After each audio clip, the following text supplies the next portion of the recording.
Like, we really have to accept the fact, like, if I never change today, can you live the rest of your life with me?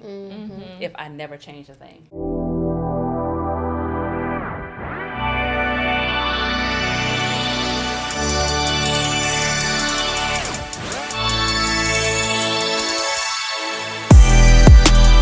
My name is Jessica Rich. I was born and raised in Pompano Beach, Florida. I have 7 siblings, and I currently live in Dallas, Texas. I'm 36.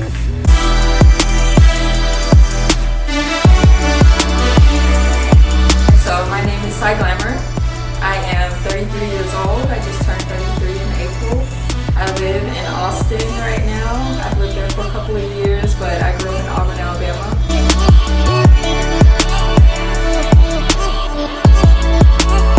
So my name is Kimberly Martinez. I'm 27 years old and I am from Puerto Rico, born and raised. So this is what I would like say, and I'm not a wife, right? So I'm not a wife, so I'm not speaking from necessarily being a wife, but this is my thought process, and this is just me looking at like my career over the last 15 years. Like, I have done a lot with my company. I've given a lot to them, and I'm not saying like I'm mad at them for it. Yeah. But I was very career driven, and I remember one thing that a lot of women shared with me was 10, 12 years later, I look up and I have no idea where the time went. I wanted kids at one point. Yeah. I wanted to be married, and I was so career driven that I'm now in like my early mid 40s, and not to say I can't still do those things, but I was so career driven that I missed out on those opportunities. So the good thing is you have flexibility. You're saying, I would like for women as a whole, and this is something me and my friends have serious conversations about. We are on survival mode, depending on how you were raised. Yes. Like, I was raised by a single mother. Yes. I have 7 siblings. I've been working since I was 15. You know what I mean? Yes. I'm the first to go to college and graduate. Yeah. There's so many things that I've accomplished, and you feel like, I'm going to see this thing through. Yes. But, like, what's wrong with you marrying somebody who says, like, if you choose to stay at home for 3 to 5 years with our kids, you have that option. Yeah. It's really not shutting that down. So I Correct. know somebody who, like, I've heard people say, like, I'm not gonna let him pay all the bills. Yeah. But it's the option. Like, if a guy gives me there's a difference between like option and guys that really want that to like go down like that. Like, they don't want their wife to work. So it's kind of like, at that point, you're not giving me an option. You're giving me an order. You're telling me that in order for me to be your wife, you want me to not work. So and I think that there doesn't has to sit be a right compromise, with me. though. Like, that guy can, want his wife to not do that, but there needs to be a compromise to where she can still work a little, to have something for herself and to, feel worthy of something, so that you're not just sitting around all day and feeling useless and, starting to feel like, like you're not doing anything, even though we all know it's hard work, raising kids and taking care of the household. But, a lot of people, if you're not working, you still just feel like you don't have anything going for yourself. And then you start to like lose self-worth. So it needs to be a compromise between both people to say, hey, yes, I understand that you want me home for the kids, because that is important as well, to be there for your kids, especially during those first years.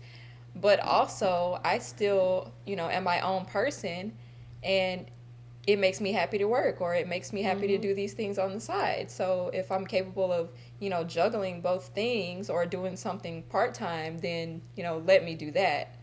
And not from just shut it experiences, down. like my mom, my mom was married for 17 years, and then my dad passed away. We moved here. And my mom, like, she literally dedicated her entire life to me and my sister. So she didn't have, after my father, no guy ever lived with us. Like, she had, like, she dated, but nothing, like, serious. And my mom is an amazing mother. I love her so much. But she literally gave everything to us. So when we turned 18, me and my sister, you raised us to be, like, independent. Right. So when we turned 18, what we did, we moved out. So now she was going through, her depression stage, where she's like, I gave everything to my daughters. Now they're both, I'm the youngest one, so when I left, that's when it really hit her, because my sister left her, but she still had me. But then once I left, it's kind of like she had nothing else. You know, she didn't have a life of her own. Like everything was around, you know, her daughters, and I saw how hard like it hit her. So like that's what it comes down, because I'm speaking as a daughter. Like, yes, you have to be there for your kids, but your kids eventually are gonna grow up and like they're gonna have their own life. So it's like you have to have a balance where it's like you have your life and then you're a mom, because I don't want to be that person where you get lost in just your kids being a mother, you know, because it eventually it's gonna happen, you know.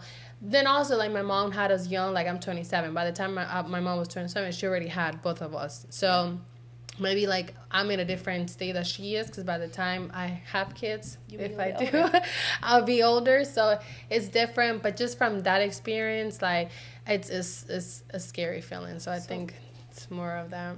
Yeah. I think, you know, unfortunately, you know, like when you have kids, it's going to be a big sacrifice, and you're not going to be able to do all the things that, and, you know, complete all the dreams that you might have had. So no matter what stage you are in your life, you still have to keep that in your head that, hey, once I have kids, like, a lot of things have to change and I can't be selfish anymore.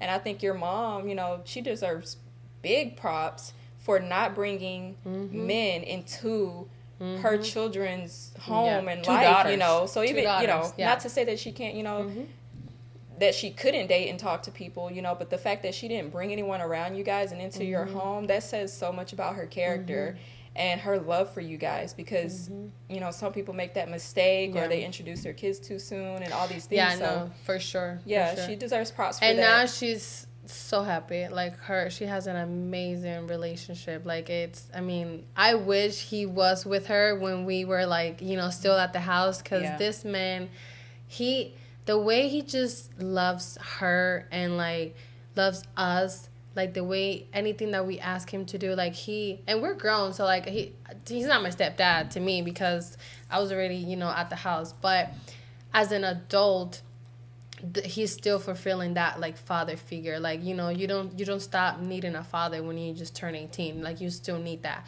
So, like, you know, he's really, like, fulfilling that, like, that grandfather, you know, with me and my sister. Like, anything we ask him, like, I mean, I live 2 hours away from them, and anything that I need, that man would literally drive 2 hours, whether it's help me move, whether it's renovate anything in the house, like, he is there. So she is really lucky. So anytime, like, they go through anything, I'm like, girl, stop it, because we're going to take his side.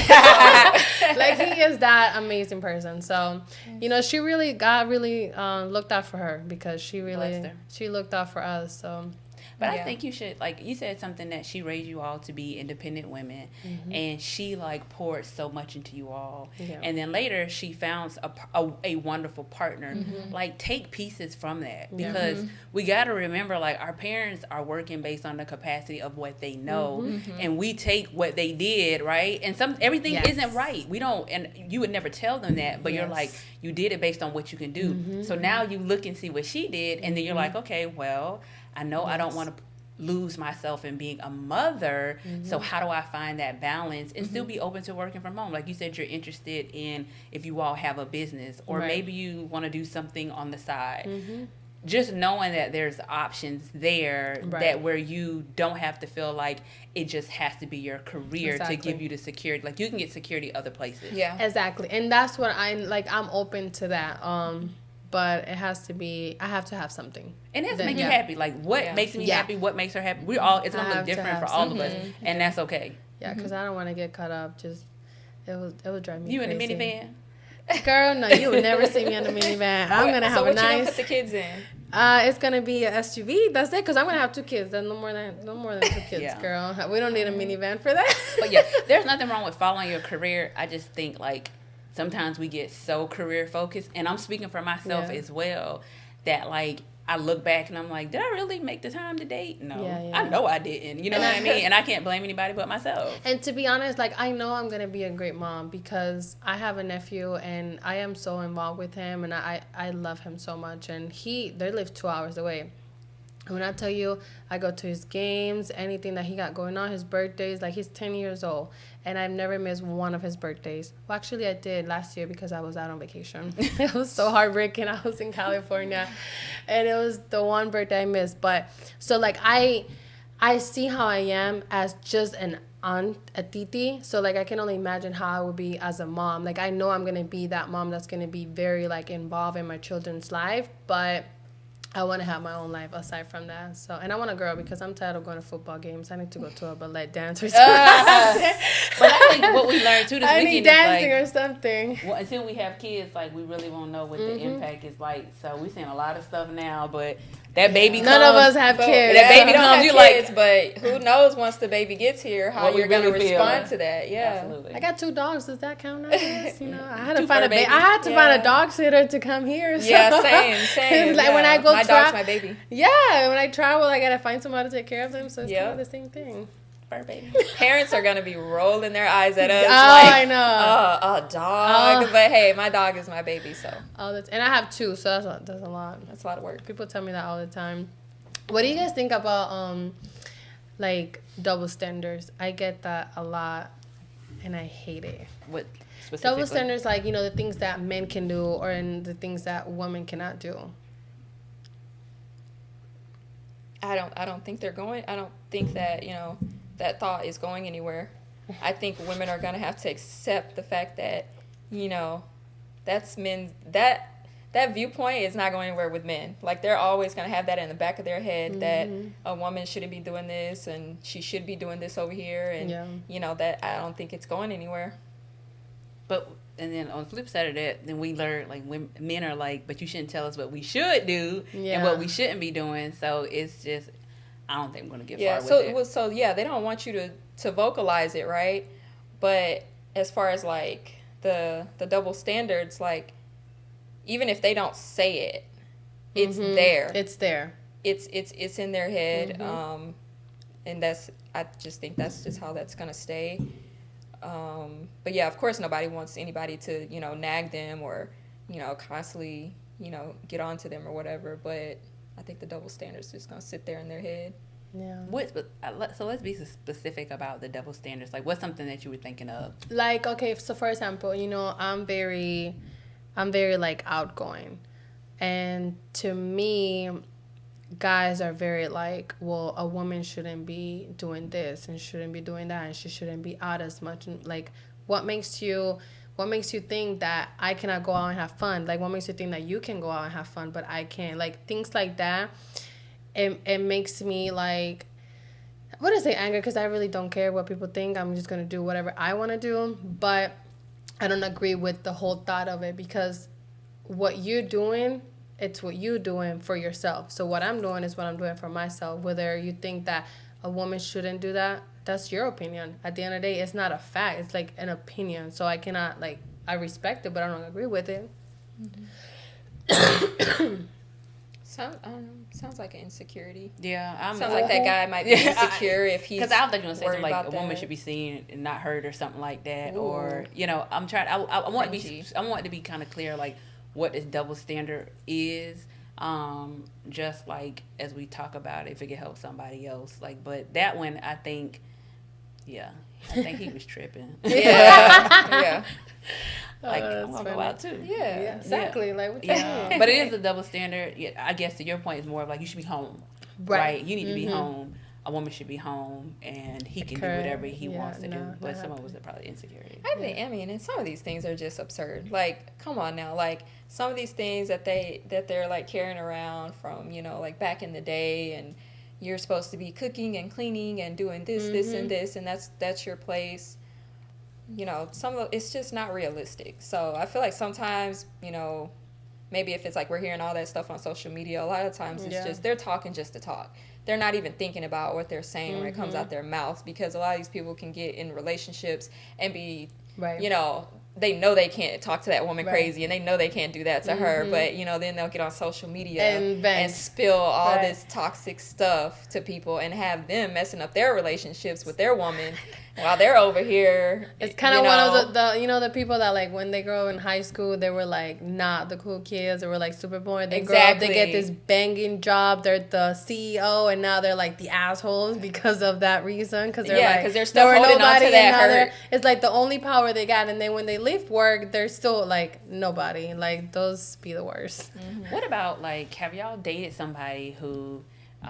you kind of got over this weekend, like, you felt like was, like, chipping away at your confidence, like, intentionally. I'm walking out of here. You know, yeah, it's like a lot of us, I guess, have dealt with that. And just didn't know everybody's going through the same thing. Yes, and it is, and I would not go back to that because I am a very confident person. So for someone to have that power, like, that's how I know, like, it was too much. So, like, it was less about, like, it was never about, like, looks or nothing. So, like, that's another thing that we need to clarify. Like, when somebody's taking confidence away from you, it's not just about, like, the way you look. There's other areas that can make you feel like, you know, like, you're not confident. Absolutely. So, in this relationship, this guy, he was so good, too. That's the messed up part. He was such a gentleman, like, such a good provider, like, so classy. Like, he taught me so much. And he treated me like a little princess. But then, like, when it came to other things, he made me feel like anything, like, I did was, like, wrong and questionable and, like, you know, like, judgy. Like, you know, if I would be around my friends, you know, he's like, oh, like, why are you talking to them like this? And, like, you guys, you know, you guys spend enough time with me to see, like, my personality, how I am. You know, I'm very, like, talkative. I'm very friendly. Like, I'm very, like, out there. Like, I can have 10 introvert next to me and I'm going to bring them all out, you know? So that's just who I am as a person. And if you bring me around your family, like, I'm going to want to, like, you know, interact with your family. So it came to a point where he was getting, like, very, like, protective, and it was not, like, protected. It was very, like, judgy and jealous and, like, possessive, controlling. And I'm like, how can you be this, like, such amazing person and then treat me like everything I do or say is, like, wrong, or, like, I'm trying to get at your cousin, or, like it's just, like, it got to that point where it was just, like, too much. And then, like, when the alcohol was involved, like, it also, like, took part, like, it was worse. So it was really, really, it was a hard relationship to, like, walk away from because of all the good that relationship had. You know, like, I didn't want to be that person, like, well, this is all that he got to offer, that are you gonna walk away because that one thing? But it's like, that one thing, it's, like, about me, my personality. Like, I would literally have to change everything about who I am to please him because of his insecurities. So to me, I feel so, like, there was time where I felt so low about myself. It's like, is it me? Like, am I really that bad of a person to, like, am I doing something wrong just because I'm being, like, myself, because I'm being friendly, because I'm talking to people, because I have friends? Like, what the heck am I doing wrong? No, so you weren't. You weren't doing anything wrong. I started, like, questioning, like, myself and, like, who I was. And I'm like, maybe I shouldn't be this way. Maybe I should stop. But it's just like, no, like, and then later on, you know, I changed careers and I got my job now because of that, because of me being friendly and talking to people. And, you know, it's not about what you know, it's about who you know. And, like, I'm a true believer of that. So after that, I'm like, look. And so when I start dating people and, like, now, and I see, like, those red flags, like, it's like, no, I just can't do it. And sometimes, like, they'll even, like, that experience of you being treated like a princess, that was all part of the game. Yeah. Right? It was setting you up to feel like, oh my God, this is absolutely amazing. He's amazing. Right. Almost like you can't live without him. And then he goes in to try to control you and be manipulative. Correct. Yeah. It was all manipulative. Set up. Very. Yeah. And then now, years later, we've broken up for a while now. And now we're cool. And he, you know, we've had conversations about that. He's like, yeah, like, now that he knows me, like, oh, like, outside of our relationship, like, he sees, like, this is truly who I am. But, you know, it just takes time, you know, and he didn't take that time to, like, you know, get to know me, eventually know, like, that was going to change, like, his view was going to be, like, more understanding. And I'm a true believer that I saw a video one time, it was a wedding, and it was, like, the wife, she loves dancing, like, salsa, and the husband don't know how to dance salsa. So the husband went and got a guy and brought it to her, and that, like, that 10-second, like, you know, gesture that he did shows so much. Like, not only does he trusts her, but you know, he loves her and he knows that she enjoys this, and he knows that he doesn't know how to do it, he can do it, so he's okay with whether that was an uncle, a friend, or whatever. So like that right there, oh, he would never be okay with that. So little things like that, it's like, it's literally a 5-minute song that will bring her so much joy. And like once the song is over, she's still your wife, she's still the mother of your kids, that you guys are still married, and like that was it. So it's like people get so caught up in like the little things and they make it so bad, and it's really like nothing. So to me, like, until I find that person like knows me, knows my intentions, and like respect that, like I'm not gonna settle. Good. Yeah. Yeah. I know, like, you know, when it comes to insecurity, and you said like he would never go get that guy that to toss with you, that's what, like, I think is so important. We don't never want to say Jealousy never. Too. We don't want to put say that never. out there. It sounds very jealous. Yeah. But he wasn't going to change, right? And those individuals don't change, but when they are insecure and they see you like being successful and you're happy, right? Like whatever is inside of them, they will like slowly just try to bring you down. And everything, there's so many other things that you think are great. That one thing can be enough to like shut it down. And I'm a true believer that a lot of the things that people like, you know, are questioning you about, it's because of their own thing. Yes. Your own agenda, your own conscience, Guilt. and your own guilt, everything that you've done in the past. And like you start like, because people start talking to me like, well, I've been in situations like, you know, where I was with this girl and you know, and her boyfriend didn't know, or like whatever the situation is like. And when they're talking to me, I'm like, do you see what you're saying? Like, you literally, this is you. This is your own things that you need to deal with. Like, has nothing to do with me, has nothing to do, like, I've never given you a reason not to trust me. It's because of either past relationships or people around you or friends or situations that like you've been around and seen. Like, so to me that was like, it just gets me upset because now you bring in things onto our relationship that have nothing to do with us. Yeah, not even giving you a chance. So in that case, if you haven't healed and gotten past all of that, then you know there's no need to continue that relationship. Correct, because you haven't gotten past that in your life. So I think do not settle until you find someone that loves you for who you are and literally does not try to change you at all. Like, either love me and I can tweak certain things about myself, but other than that, no. You know, if you're dating somebody that's insecure, that's beyond you. You're never going to be able to change that, whether that's male, you know, a man or a woman. But to her point, like, don't settle and try to change someone. Like, we really have to accept the fact, like, if I never change today, can you live the rest of your life with me? If I never change a thing. Yes. yeah, That's a good one, girl. Girl. I'm going to write that down on my notes because that was good. recognize crazy early. All right.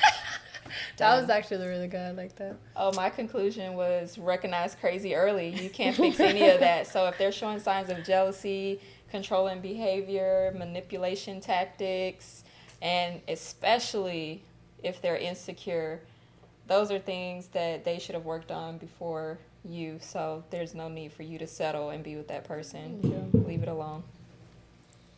Agree. What was it? 3SW, y'all good? 3 W's. We're working on our song right now. Just give it a couple of days. Give us a little bit more wine. Stay We'll figure tuned. it out. Apple Music coming down. Oh, we have a whole album. Bye.